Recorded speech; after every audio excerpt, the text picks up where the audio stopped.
تہجد میں آنکھ سے گرنے والے آنسو اکثر دعاؤں کی قبولیت کا وسیلہ بن جاتی ہیں۔ کچھ باتیں یا تو دل کا حصہ ہوتی ہیں یا پھر انہیں صرف اللہ کے آگے ہی بیان کیا جا سکتا ہے۔ تہجد ان سارے زخموں کے لیے مرہم ہے جو آپ کو ساری رات سونے نہیں دیتے۔ اپنا درد صرف اپنے رب کو بتائیں۔ جب اللہ تعالیٰ نے کسی کو کن سے نوازنا ہوتا ہے نا تو اسے تہجد تک لے آتا ہے۔ ناممکن تو تمہارے لیے ہے، وہ کن کے معجزے کرنے پر قادر ہے۔ جن دعاؤں کی ابتدا تہجد سے ہوتی ہے ان دعاؤں کی تعبیر بڑی کمال کی ہوتی ہے۔ ضرور قبول ہوں گی تمہاری تہجد کی دعا، یہ وعدہ ہے اللہ تعالیٰ کا۔ وہ 7ویں آسمان پر بیٹھنے والا رب ہم زمین پر بسنے والوں کا درد ہمارے ساتھ جینے والے انسانوں سے بہتر جانتا ہے۔ تم اس کے لیے اپنی نیند قربان کر دو اور وہ تمہاری جھولی نہ بھر دے، ایسا تو ممکن ہی نہیں۔ جو تمہیں تہجد کے سجدوں کا عادی بنا سکتا ہے وہ تمہاری لا حاصل دعاؤں کو بھی حاصل بنا سکتا ہے۔ تمہیں پتہ ہے تہجد کے سجدوں میں مانگی گئی چاہتیں اللہ تعالیٰ قیامت تک سلامت رکھتا ہے۔ تمہاری کہانی کو اللہ تعالیٰ تہجد تک تب لاتا ہے جب وہ چاہتا ہے کہ میرا بندہ مجھے منائے، مجھ سے بات کرے، میرے سامنے اپنی جھولی پھیلائے تاکہ وہ اس کی مانگی ہوئی مرادوں پر آمین کہہ سکے۔ تہجد پڑھنے والوں کے لیے معجزے غیب سے اتارے جاتے ہیں۔ رات کی تاریکیوں میں جب کوئی شدت سے اللہ کو پکارتا ہے نا تو اس کی جانب سارے عرش والے متوجہ ہو جاتے ہیں۔ پھر اللہ تعالیٰ فرماتا ہے، کہو کیا مانگتے ہو، کہو کیا فریاد لائے ہو، کہو کیوں رو رہے ہو اے دن بھر مسکرانے والے۔ پھر جب تم اپنی عرضیاں اسے سناتے ہو اور اس کے روبرو سجدے میں گر جاتے ہو تو وہ حکم دیتا ہے ان دعاؤں کی قبولیت کا جن کے جواب تمہیں لگتا تھا کبھی نہیں آنے والے۔ پھر وہ تم سے کہتا ہے، لو بھر دیا دامن تمہارا، جھولی پھیلانے والے، کن لکھ دیا گیا ہے اب نصیب میں تمہارے۔ میں مان گیا ہوں تم سے، مجھ کو منانے والے۔ تمہیں لانا تھا مجھ تک، اس لیے یہ امتحان تو بس بہانے تھے۔ تمہارا تہجد تک آنا بھی ایک معجزہ ہے۔ جو دعا تمہیں تہجد تک لے آئی ہے وہ بھی ایک معجزہ ہے، اور پتہ ہے تہجد میں جو تم مانگو گے وہ بھی اللہ تعالیٰ معجزے کی صورت میں سنے گا اور تم حیران رہ جاؤ گے۔ ہر چیز کا اللہ تعالیٰ نے خاص وقت مقرر کر رکھا ہے، اس صحیح وقت پر معجزے بھی ہوں گے اور چیزیں بہتر بنا کر تمہیں واپس بھی لوٹائی جائیں گی۔ اگر تمہاری دعائیں رد ہی ہونی ہوتی تو تمہیں تہجد تک لایا ہی نہ جاتا۔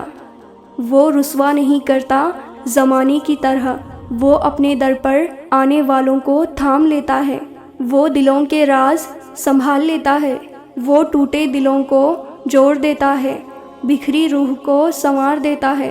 وہ اللہ ہی ہے جو ہر کسی کو نواز دیتا ہے۔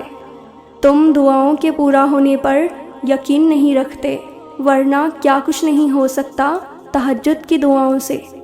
تمہارا نیند سے اٹھ کر تہجد پڑھنا اس بات کی واضح دلیل ہے کہ اللہ تعالیٰ تمہیں بہت بڑی کامیابی دینے والا ہے۔ اللہ تعالیٰ قرآن پاک میں فرماتے ہیں، بے شک اللہ سے ڈرنے والے متقی لوگ باغوں اور چشموں میں ہوں گے، وہاں ان نعمتوں کو پائیں گے جو ان کا رب انہیں دے گا۔ بے شک وہ اس سے پہلے نیکوکار تھے، وہ راتوں کو بہت کم سوتے تھے اور بوقت سحر اللہ تعالیٰ سے بخشش طلب کرتے تھے۔ دعائیں جب قبولیت کے لیے اللہ کے روبرو ترتیب سے کھڑی ہوتی ہیں تو تہجد کی دعائیں سب سے پہلی صف میں ہوتی ہیں، وہ صف جسے اللہ نے سب سے پہلے اپنے کن سے نوازنا ہوتا ہے۔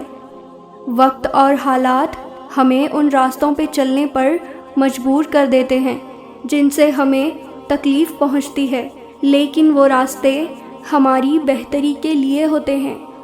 وقت بھی بدلتا ہے اور نصیب بھی، لوگ بھی بدلتے ہیں اور حالات بھی۔ جیسے اللہ آسمان پہ تاریکی کے رنگ ہمیشہ نہیں رکھتا اور اس آسمان کو دن کے رنگ برنگی اجالوں سے بھر دیتا ہے، ویسے ہی وہ ہچکیوں کو مسکراہٹوں میں بدل دیتا ہے۔ اور اگر وہ آپ کو تہجد تک لے آیا ہے تو سمجھ لیجئے کہ اب صلے کا وقت ہے، اب قبولیت کا وقت ہے، اب ان تمام کہانیوں کے مکمل ہونے کا وقت ہے جن کا مکمل ہونا آپ کی نظر میں ناممکن ہے۔ جو محبتوں کا بادشاہ ہے وہ کیسے آپ کی محبت نامکمل رہنے دے گا؟ وہ سن لے گا اور اختتام میں سب عطا کر کے اس مایوس دل کو خوشیوں سے بھر دے گا۔ تہجد کا سجدہ اپنے آپ میں ہی بہت بڑی طاقت رکھتا ہے اور وقت تہجد مانگی جانے والی دعاؤں کی شدت کا مقابلہ کوئی بھی نہیں کر سکتا، یہاں تک کہ نصیب بھی نہیں۔ جن دعاؤں کو تہجد میں مانگا جائے وہ اللہ سے کن کہلوا کر ہی دم لیتی ہیں۔ یہ جو تمہارا اللہ تعالیٰ پر یقین ہے نا، تمہیں ایک دن معجزوں کے باغوں تک لے ہی جائے گا۔ جو دل میں ہے وہ نصیب میں بھی لکھ دیا جائے گا تہجد کی دعاؤں سے۔ رسول اللہ صلی اللہ علیہ وسلم نے فرمایا، رات کو اس وقت نماز پڑھو جب لوگ سو رہے ہوں، تم لوگ سلامتی کے ساتھ جنت میں داخل ہوں گے۔ جب دعائیں تہجد کے سجدوں میں دل سے نکلتی ہے تو وہ اللہ تعالیٰ سے کن کہلوا کر ہی دم لیتی ہے۔ تہجد کی ایک دعا ساری زندگی بدل دیتی ہے۔ تہجد ایک ایسا عمل ہے جس میں بندہ اللہ سے اپنی ہر بات منوا لیتا ہے۔ تہجد کی دعائیں اللہ تعالیٰ نے بس کن کہنے کے لیے بنائی ہیں۔ اللہ تعالیٰ کو اس دل سے پیارا اور کیا ہوگا جو روز تہجد کے سجدوں میں ٹوٹ کر اس کے سامنے بکھر جاتا ہے، لیکن پھر بھی دل اس کے معجزوں کے لیے دھڑکتا ہے۔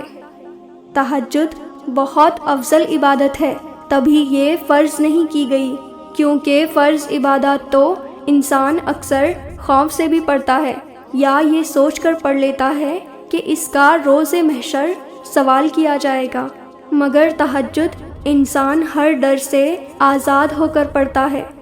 اس میں سوال اور جواب کا خوف نہیں ہوتا، نہ یہ سوچا جاتا ہے کہ یہ فرض ہے۔ تہجد عشق کی نماز ہے اور بس یہ سوچ کر پڑھی جاتی ہے کہ آج اللہ سے ملاقات کرنی ہے، آج اللہ سے تب بات کرنی ہے جب سب سو رہے ہوں، جب گفتگو کی آواز اور ہچکیاں لیتا ہوا دل کسی کو دکھائی نہیں دے گا۔ جب دل اللہ کی محبت سے بھر جاتا ہے تب اللہ انسان کے دل میں اتنی تڑپ پیدا کر دیتا ہے کہ وہ رات کے اندھیرے میں اپنی سکون اور نیند چھوڑ کر اللہ سے ملنے آتا ہے۔ اور سوچو وہ منظر جب تم اللہ سے ملاقات کے لیے اس کے روبرو جاؤ اور وہ پہلے سے تمہارے انتظار میں ہو، تو سوچو کیا کیفیت ہوگی۔ سارا جہاں محبت کے رنگوں میں ڈھل جائے گا، ہر چیز معجزہ لگے گی اور اللہ کی محبت سے دل یوں پھٹنے لگے گا کہ جیسے سکون سے ابھی جان نکل جائے گی۔ تبھی تو سب سے لاڈلی عبادت ہے یہ، اور اس عبادت تک پہنچ جانے والا اللہ کا سب سے لاڈلا بندہ ہے۔ اور بتاؤ پھر جب لاڈلا فرمائش کرتا ہے تو کیا اس کی فرمائش کو رد کرنے کی گنجائش باقی رہتی ہے؟ تہجد کو آتے ہیں سارے ہنر اللہ کو منانے والے۔ تہجد کی دعاؤں کے لیے 7 آسمانوں کے پردے اٹھا دیے جاتے ہیں، تو پھر اللہ ایسے معجزے کرتا ہے جو نہ کبھی زمین والوں نے دیکھے ہوتے ہیں اور نہ ہی آسمان والوں نے۔ تہجد کے سجدوں سے وہ سب مکمل ہو جاتا ہے جو کبھی ادھورا رہ گیا ہو۔ تہجد سے بڑی عشق کی کوئی دلیل نہیں۔